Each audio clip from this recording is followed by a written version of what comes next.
직접 관찰하고 직접 탐구하며 함께 배우는 행복한 과학 수업을 만들어가는 하늘꽃 효정쌤입니다. 오늘은 6학년 1학기 2단원 지구와 달의 운동단원에서 어찌 보면 가장 핵심적인 활동이 아닐까 싶어요. 바로 지구의 자전에 대해서 알아보는 활동을 해볼 건데요. 먼저 준비물부터 알아보도록 하겠습니다.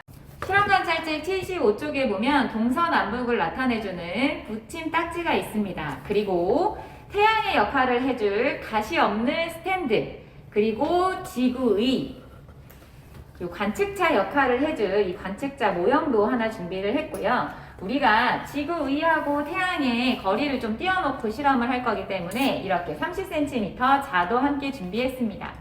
오늘 활동에서 딱히 위험한 부분은 없지만 우리가 이렇게 불이 켜지는 전구를 사용을 할 거예요. 그래서 이렇게 불이 켜져 있는 상태의 전구를 사용할 때 주의사항이 있겠지요. 전등에 불이 켜 있을 때 오랫동안 쳐다본다거나 막 이 전등과 눈싸움을 한다거나 하는 행동은 하지 않아야겠지요. 그리고 불이 켜져 있는 상태에서 전구를 만지는 행동도 위험할 수 있습니다. 또한 비록 약하기는 하지만 불이 켜 있는 상태에서 여기에 뭔가 타는 물질, 종이나 화장지 같은 것을 갖다 댄다든지 소독액이나 물 같은 것들을 전구에 뿌리는 행동은 하지 않아야겠지요. 자, 그러면 주의사항도 살펴봤으니 한번 활동을 시작해 볼까요? 가장 먼저 우리가 해볼 활동은 바로 지구 위에서 우리나라를 찾아서 동서남북 방위표를 한번 붙여보도록 하겠습니다. 자, 가장 먼저 지구 위에서 우리나라, 대한민국을 찾았지요. 자, 그러면 동서남북을 한번 찾아서 붙여볼 거예요. 북쪽은 북한이 있는 위치겠지요. 사실은 지구 위에서 보면 이쪽 자전축의 끝에 쪽, 위쪽에 보면 북극인데 그쪽 방향으로 우리가 북쪽을 찾을 수도 있고 우리나라를 기준으로 해서 북한 쪽을 북쪽이라고 우리가 스티커를 붙여놓을 수 있겠습니다. 자, 그 다음에는 동쪽을 한번 찾아볼까요? 동쪽은 우리가 보통 동해라고 하는 이쪽, 그리고 서쪽은 서해, 중국이 있는 쪽으로 서쪽을 붙여보도록 하겠습니다. 그리고 남쪽은 남해가 있는 쪽이겠죠? 남해가 있으면서 이쪽 자전축으로 보자면 남극 쪽하고 연결되어 있는 부분인데요. 남해 방향에 이렇게 남쪽을 붙여보도록 하겠습니다. 간단하지만 이 동서남북을 지구의에 붙이는 이 활동이 정말 중요해요. 나중에 우리가 이 자전을 이해하고 낮과 밤 그리고 태양이 뜨고 지는 방향을 이해하는 데 있어서 아주 큰 도움이 될 자료거든요. 그래서 이 부분을 정확하게 붙여주고요. 이번 단원 활동하는 과정에서는 계속 붙여두도록 할게요. 자, 그 다음에는 우리가 준비해뒀던 이 관측자 있잖아요. 관측자를 우리나라 위치에 이렇게 세워서 붙여줄 거예요. 참고로 관측자는 남쪽을 바라보게 이렇게 붙여놓고 우리가 활동을 해보도록 하겠습니다. 먼저 전등과 지구의는 이렇게 30cm 거리로 간격을 두게 놔줍니다. 관측자 모형이 남쪽을 바라보고 석에 놓은 상태에서 전등에 불빛을 켜면 이 관측자 입장에서는 남쪽 하늘 가운데에 태양이 떠 있는 것처럼 보이겠죠.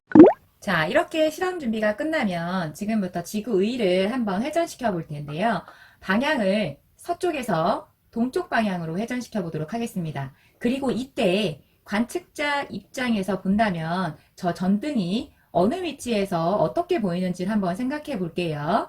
먼저 한번 지구의를 서쪽에서 동쪽으로 자, 이렇게 회전시켜 보겠습니다. 자, 이게 바로 지구의 자전인데요. 즉, 지구는 이렇게 서쪽에서 동쪽 방향으로 하루에 한 바퀴씩 자전을 합니다. 자, 그러면 지구가 이렇게 서쪽에서 동쪽으로 자전할 때 지구에 있는 우리 입장에서 우리에게 태양이 하루 동안 어떻게 보이는지를 한번 지금부터 생각해 볼게요. 자, 지금 위치. 우리나라에 있는 관측자가 대략 아침 7시 정도의 시간인데요. 자, 지금 입장에서는 관측자 위치에서는 저 태양이 동쪽 하늘에서 떠오르는 것처럼 보이겠죠. 자, 그리고 점점 한낮으로 가게 되면 태양이 남쪽 하늘 중앙에 있는 것처럼 이렇게 보일 겁니다. 그리고 시간이 지나서 계속 지구가 자전을 하게 되면 점점 서쪽 하늘 너머로 태양이 지는 것처럼 보이게 되는 거죠. 그리고 한밤중에는 태양빛이 보이지 않으면서 깜깜한 밤이 되겠죠. 즉, 지구가 서쪽에서 동쪽으로 이렇게 하루에 한 바퀴씩 자전을 하기 때문에 마치 우리가 보는 지구에 있는 우리 입장에서는 태양이 움직이지 않는 태양이 마치 동쪽에서 떠서 서쪽에서 지는 것처럼 느껴지는 겁니다.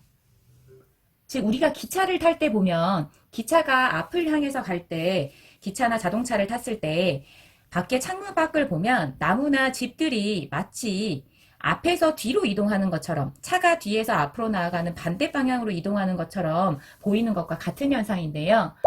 자, 좀 더 명확한 이해를 위해서 관측자에 붙어 있는 이 방향, 붙임딱지를 보면서 같이 생각해 보겠습니다. 지구위가 서쪽에서 동쪽 방향으로 이렇게 돌기 시작할 때, 지금 관측자 입장에서는 저 전등, 즉 태양이 동쪽 하늘에서 뜨는 것처럼 보이겠죠? 그리고 시간이 지나면서 점점 태양은 남쪽 하늘 중앙으로 이동하는 것처럼 보일 거고요. 지구의 자전이 계속되면서 자, 관측자 입장에서는 지금 여기 붙임딱지를 확인해 보면 이쪽이 지금 동쪽 하늘이잖아요. 저쪽 서쪽 하늘로 태양이 이렇게 지는 것처럼 마치 보이게 되는 거지요. 그래서 우리가 태양이 동쪽에서 뜨고 서쪽에서 져요 라고 이야기하는 것도 그렇게 느껴지는 것 자체가 바로 이 지구의 자전 때문입니다. 지구가 서쪽에서 동쪽으로 자전하기 때문에 실제로는 움직이지 않지만 태양이 마치 동쪽에서 떠서 서쪽 하늘로 지는 것처럼 보이는 거지요. 전체 조명을 끄고 우리가 확인하면 좀 더 명확하게 이해가 되지요. 지금 이 위치라면 관측자 입장에서는 어떤 시간일까요? 하루 중에 밤밤중이 되겠지요. 하지만 지금 이 위치라면 저 관측자 입장에서는 낮 시간이 될 겁니다. 즉, 지구가 자전함에 따라서 관측자의 경우는 이렇게 빛을 잘 받는 낮과 그리고 빛을 받지 못하게 되는 이렇게 밤이 생길 수밖에 없는 겁니다. 지구는 하루에 한 바퀴씩 서쪽에서 동쪽으로 이렇게 자전을 하기 때문에 관측자 입장에서는 하루에 한 번씩 낮과 그리고 하루에 한 번씩 밤이 생기게 되는 겁니다.